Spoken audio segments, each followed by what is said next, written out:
What's good, guys? It's your boy Slurp.pdf, and today I'm just gonna do another sketchbook draw.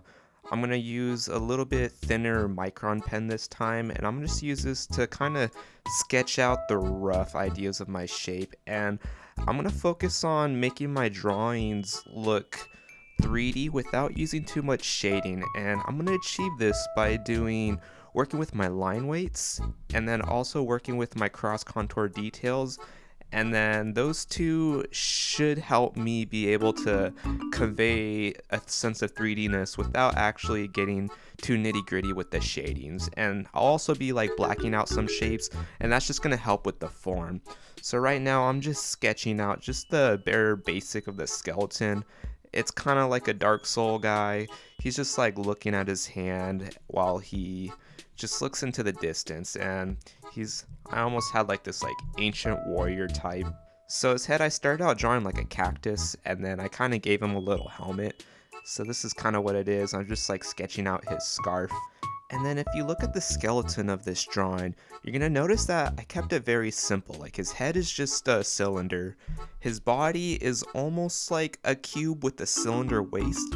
And then his like hips, it's just a giant cylinder going down. And then you can kind of see the same thing with his arms. They're just like distorted cylinders. And then his shoulder pads are just like circles. So I kept this simple on purpose. That way it's a lot easier for me to kind of get the shape of the object, but I'm not like going that complex with it. I'm like keeping it simple, but this simplicity makes it look complex. I know that doesn't sound like it doesn't make that much sense, but it lets me wrap my brain around this like 3D shape of the object, and then I'm able to get like a cross contour a lot easier.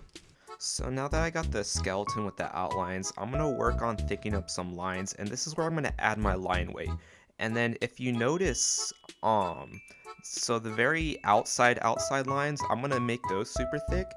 And then anywhere there's like a crevice, where like 2 points are touching, I'm also going to make that thick, and that's called ambient occlusion, and that's going to give an object almost a sense of space. So if you look at the corner of his helmets, notice how there's like random chunks of like black pockets, and then his armpit areas I'm going to make super dark, and then I think underneath his like breastplate I'm going to also shade that black. And with this drawing, I'm not going to use a lot of midtones. It's just going to be super whites and super blacks.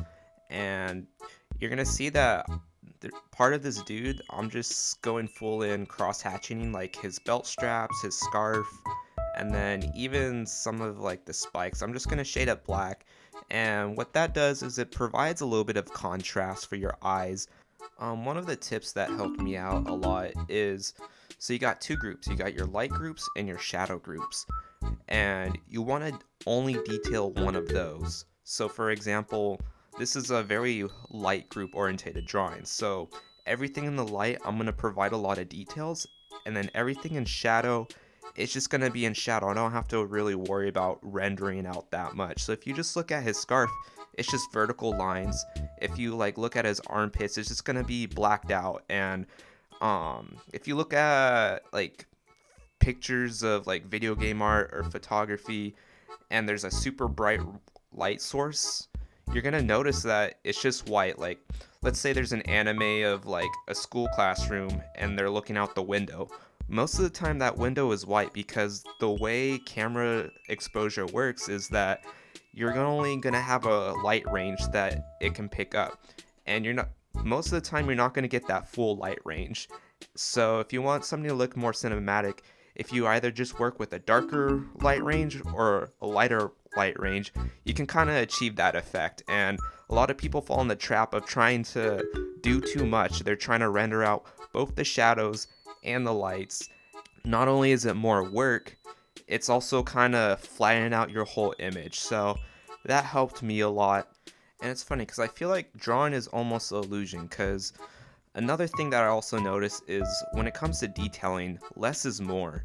So look at the background of this image. It's just squiggles and dots, but it looks like clouds. And I also used a very thin pen because it's not the focus of the image. So I'm not going to spend a lot of time trying to render out the sky. I'm just gonna add a little bit of like graphical elements there, but our focus is this knight, and I don't want to draw focus to the background, so that's why I kept it intentionally vague, and our brain is gonna fill in that detail in the background. And then you're gonna notice that I'm drawing like a circle black sun around him.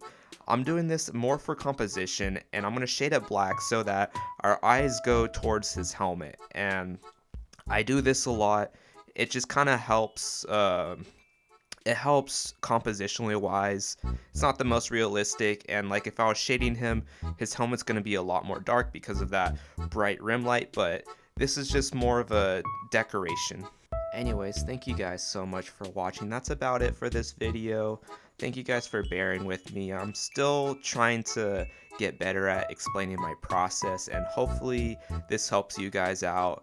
I'm gonna be making more of these videos so I can get better at explaining different like little artistic advice, so that eventually I can make like better art tutorial videos. But anyways, thank you guys so much for your support, and I hope you guys have a good one.